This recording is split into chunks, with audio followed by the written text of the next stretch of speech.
And the one player that literally grabbed the game by the scruff of the neck was Federico Chiesa, and I thought he was fantastic. He set up the goal in the first half, and then in the second half, I think it was his best performance in the Liverpool shirt. Yeah, it was against Southampton, but you got to start somewhere, haven't you? And I just thought he was tremendous. So yeah, Ekitike done brilliant, didn't he, coming on as well? He was influential.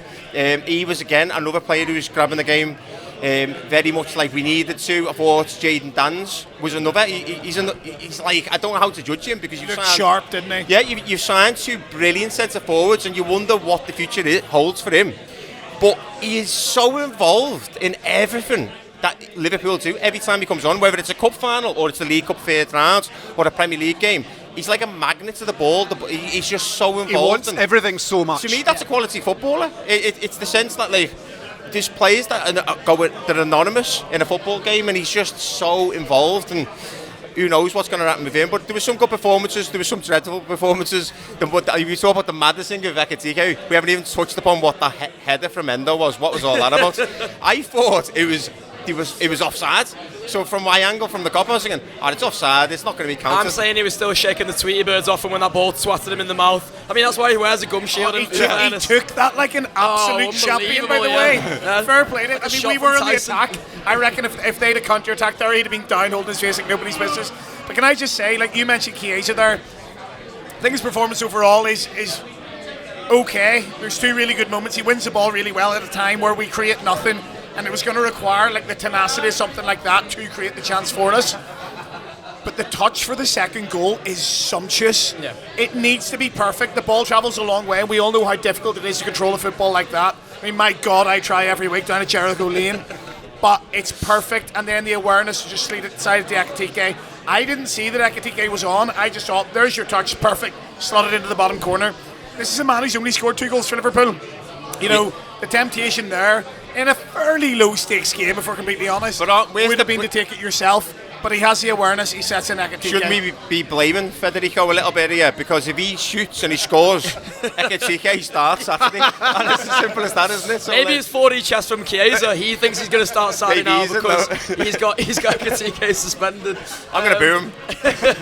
Kev, your comments on that Chiesa performance. I think I'm somewhere between Pete and Andy. He's probably comes away as one of the better performers on the night for me, and on a night of generally, I guess, strange performances. I think I loved a couple of defensive performances, especially Conor Bradley coming off the bench. I have to give a big shout out to Giovanni Leoni. I thought didn't put a foot wrong for the whole game. I really, really hope that injury is not a serious one, because he looked like a lad with so much composure, and when you can come into an Anfield crowd for your first sort of start and your debut in a Liverpool shirt and not be overwhelmed by, listen, it's not a big occasion for us Liverpool fans watching it, but a big occasion for him nonetheless.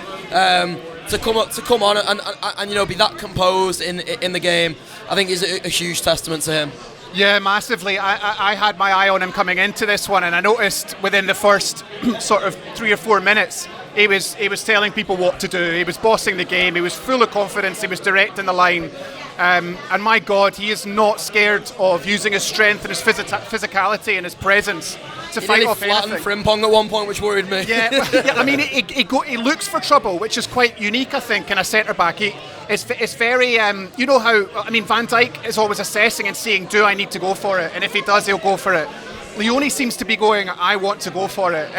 He looks so assured, really talented. For anyone who was questioning, the £35 million spending fee for a 17-year-old, well, there you go.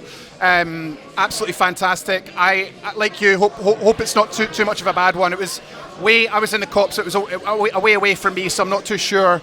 Andy's saying it might be his knee, so we'll need to see. It looked like a bad one. But just to touch on Chiesa, I felt like that performance was like a Klopp-like performance. I feel like Klopp would be talking about how fucking incredible Chiesa was today, because he just did a lot of the dirty work. And almost like progressive endeavour as well, like improvement throughout the pitch just by working harder and harder each time. It was the work rate that got me, and also the fact that sometimes he was out left, sometimes he was centre forward, and then he got moved into the 10, and then he gets moved out to the left.